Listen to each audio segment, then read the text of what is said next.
अमरावती शहरातील गुन्हे शाखा युनिट 2 च्या पथकाने मोठी कारवाई करत गांजाची तस्करी करणाऱ्या टोळीवर धाड टाकली।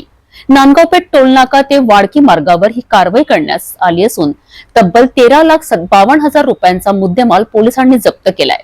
पाहूया सविस्तर। अमरावती शहर गुन्हे शाखेच्या युनिट 2 च्या पथकाने गांजाची मोठी तस्करी उघडकीस आणली आहे। नांदगाव पेठ टोलनाका ते वाडकी गावाच्या दिशेने जाणाऱ्या चारचाकी वाहनांवर संशय आल्याने पोलिसांनी पाठलाग करत नाकाबंदी केली।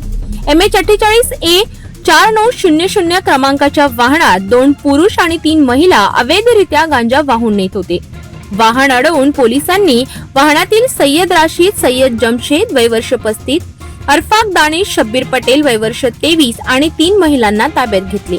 पोलिसांनी वाहनाची झडती घेतली असता 40 किलो 35 ग्रॅम वजनाचा गांजा अंदाजे 8,06,000 रुपये किमतीचा, 2 मोबाईल फोन किंमत अंदाजे 20,000 आणि 4 चाकी वाहन किंमत अंदाजे 5 लाख आणि 23,500 रोख रक्कम असा एकूण 13,52,600 किमतीचा मुद्देमाल जप्त करण्यात आला आहे। ही कारवाई पोलीस आयुक्त नवीनचंद्र रेड्डी यांच्या आदेशाने पोलीस निरीक्षक बाबाराव अवचार यांच्या मार्गदर्शनाखाली करण्यात आली। या कार्यवाहीत सहाय्यक पोलीस निरीक्षक महेश इंगोले, PSI संजय वानखडे आणि त्यांच्या सहकाऱ्यांनी सक्रिय सहभाग घेतला। ताब्यात घेतलेल्या संशयितांविरुद्ध नांदगाव पेठ पोलीस ठाण्यात NDPS ऍक्ट 20-22-29 अंतर्गत गुन्हा दाखल करण्यात आला आहे।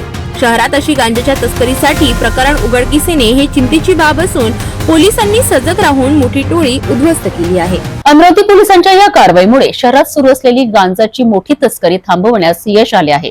पोलिसांच्या सतर्कतेमुळे मोठा अनर्थ टळला असून पुढील तपास वेगाने आहे। शहरात कायदा व सुव्यवस्था राखण्यासाठी पोलिसांची मेहनत सुरूच आहे।